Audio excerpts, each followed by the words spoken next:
In this video, let us check an example. Let us implement the ADA boost algorithm example we just discussed previously.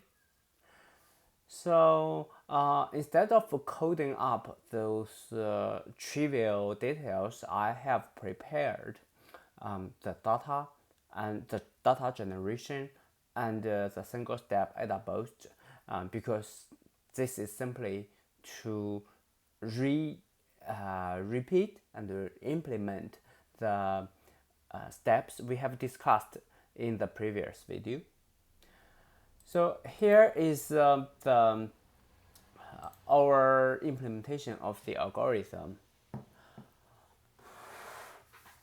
We have 10 data samples and the 10 samples are from 0.1 to 1.0.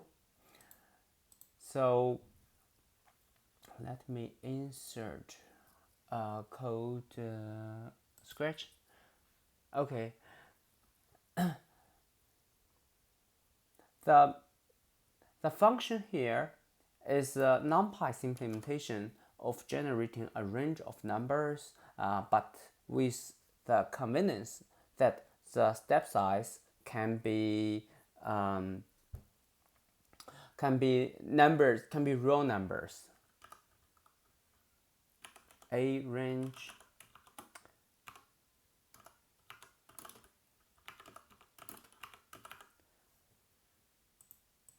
so it works like this.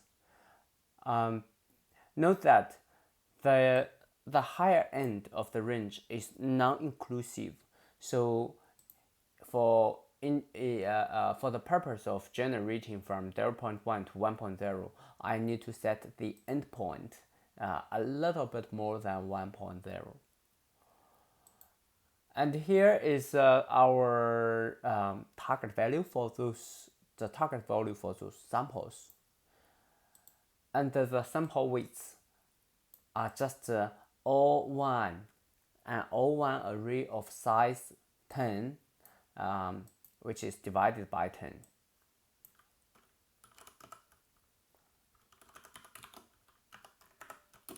Here is an example. So this prepared the data. Note that I have also set up a list of index. This is a trivial index set. It's just the number from 1 to 10, 0 to 10 non-inclusively. So if I put 10 here, it will generate 10. The list is not used theoretically, but it's useful when it comes to make random samples of the data. We will see shortly. In the first round of the algorithm, I've resampled the index, but I haven't directly resampled the x and y. Instead, I resampled a set of index and used that index to extract the corresponding elements of x and y. The reason for that is because we can only call the random generator once. Therefore, we will be able to have a consistent correspondence between the random value of x and y. If we do not resample the index but resample x and y respectively, the random numbers we use to resample y will not be the same as we resample x, which is not what we wanted.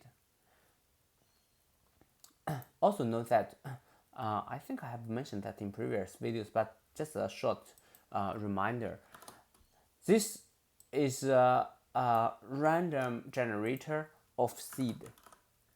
I use this magic number to seed the random number, and after that I can use that to take random samples.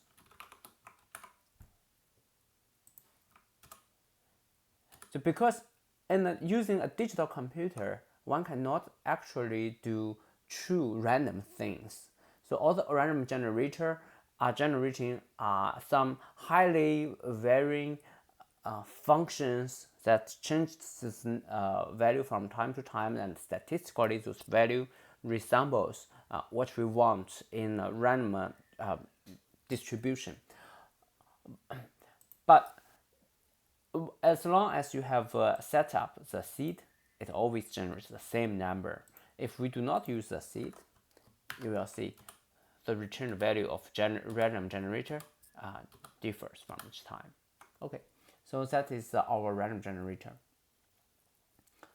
Okay, and in this part, we generate the random samples and we use random samples for the index, and we use index to redraw the training samples. Let's have a look at the training sample. It's not necessary because we have the print function here. So these are the random samples we have drawn from the training data. Actually, I have copied this set of samples to the slides, so they are the same. And the y value, the target values are correspondingly redrawn. So for the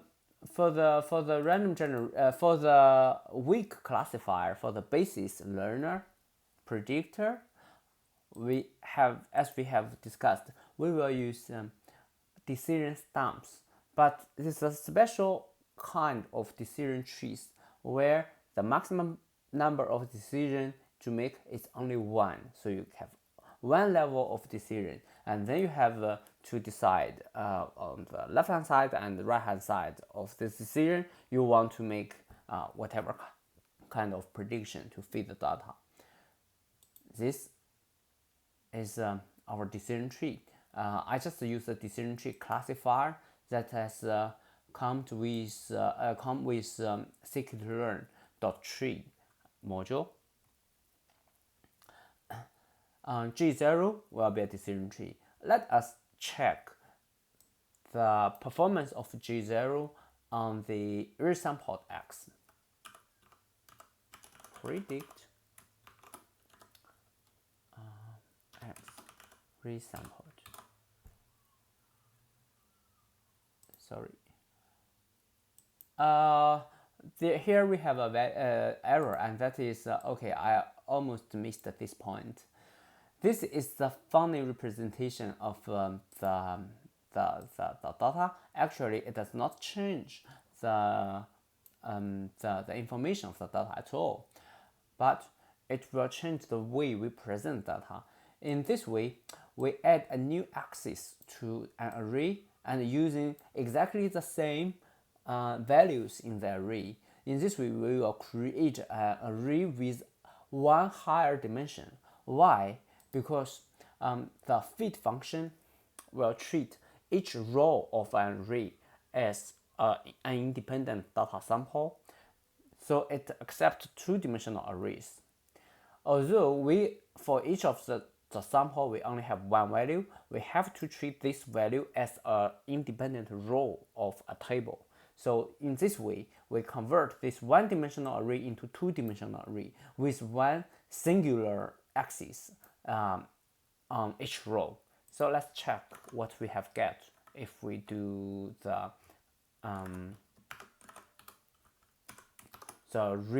reshape or reviewing of the array.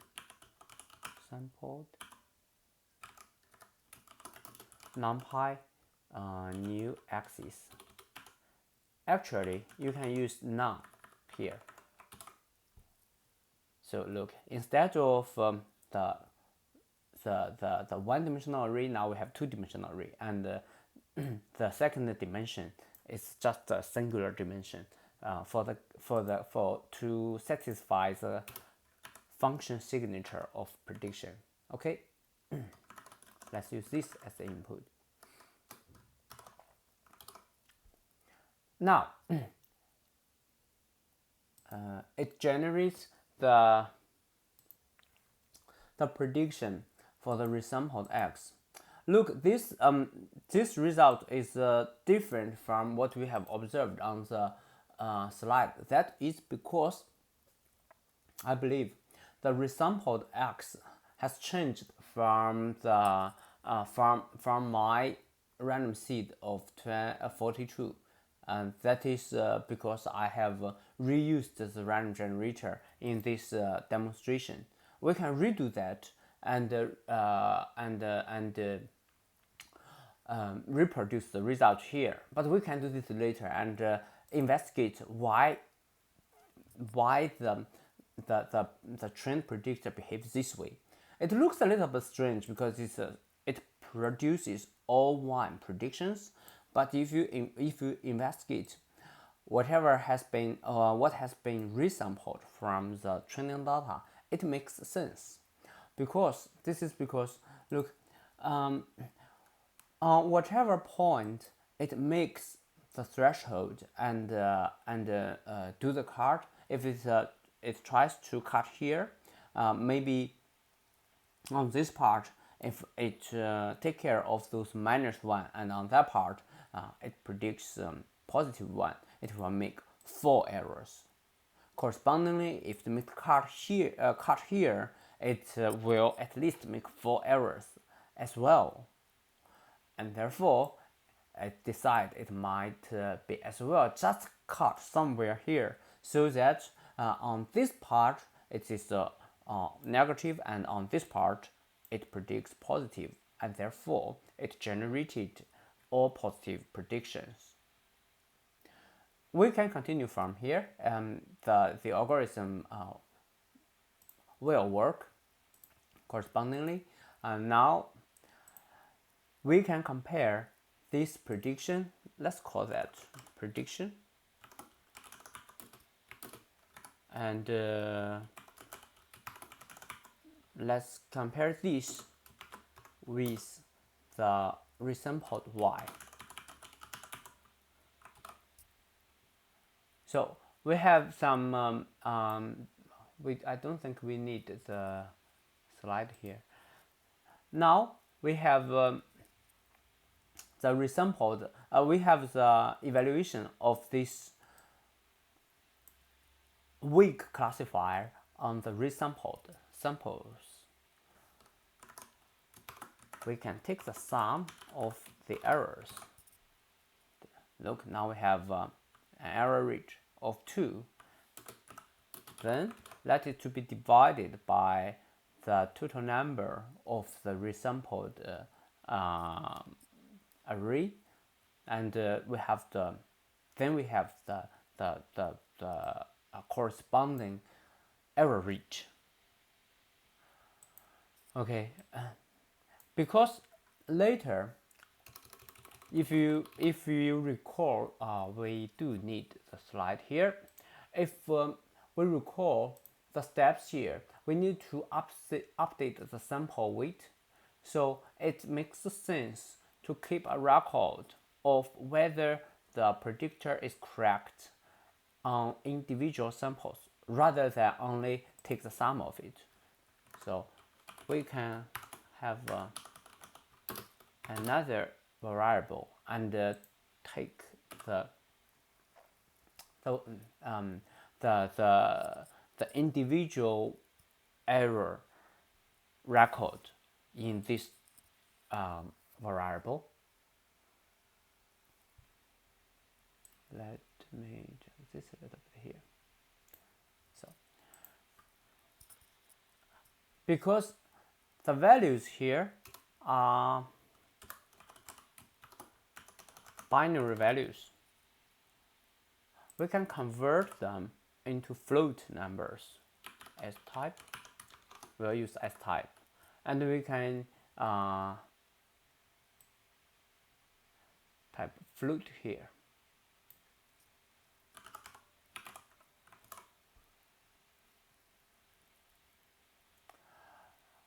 We want to let where the predictor makes errors to be positive one, and where it is correct to be negative one. So to do that, we can use a simple linear. Where is my cursor? We can use a simple linear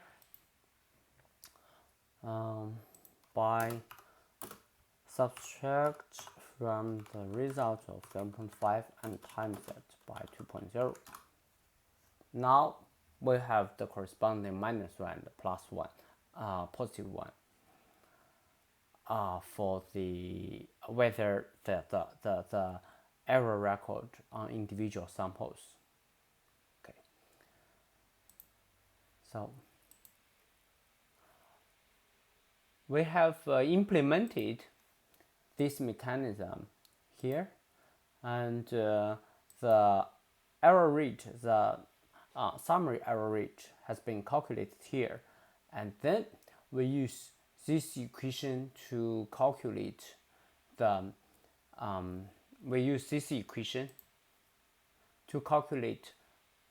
the classifier's weight. Note the classifier's weight, this alpha 0, is the weight for is a part of the model parameters. But in the next step, we will calculate the weight to adjust the sample weights, the adjustment of the sample weights, and normalize it. Note that the sample weights are not part of the model parameters. So let's execute this part and check. Okay, the weight here makes sense for the errors, for the samples that where the predictor are correct. We have let those samples have smaller weights, and for those two wrongly classified samples, they have large weights in the next round. And in the next round, we resample the training set, and now this is our resampled set, and based on this set, we will calculate we will retrain the classifier and do this step again. And in the following, we will create the complete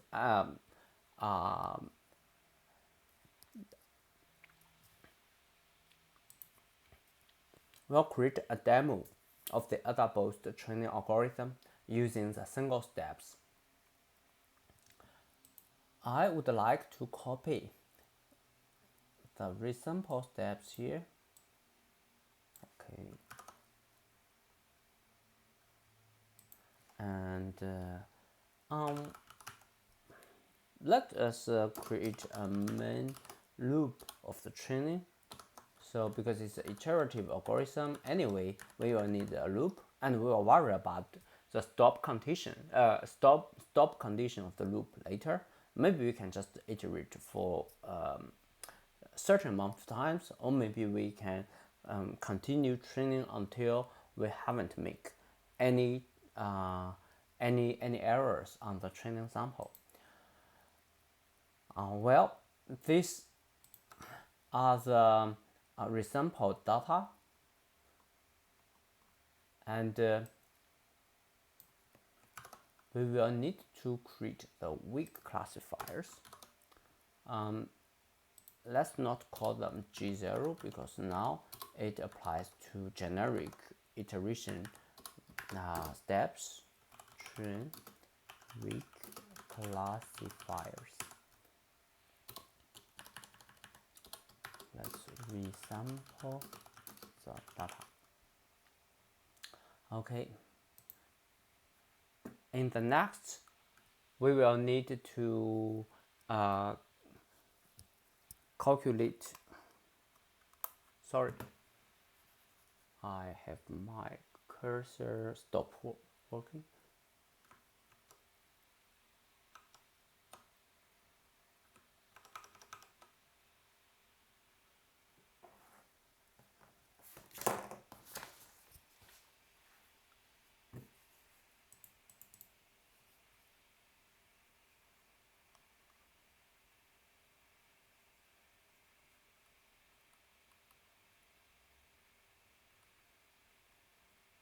Okay.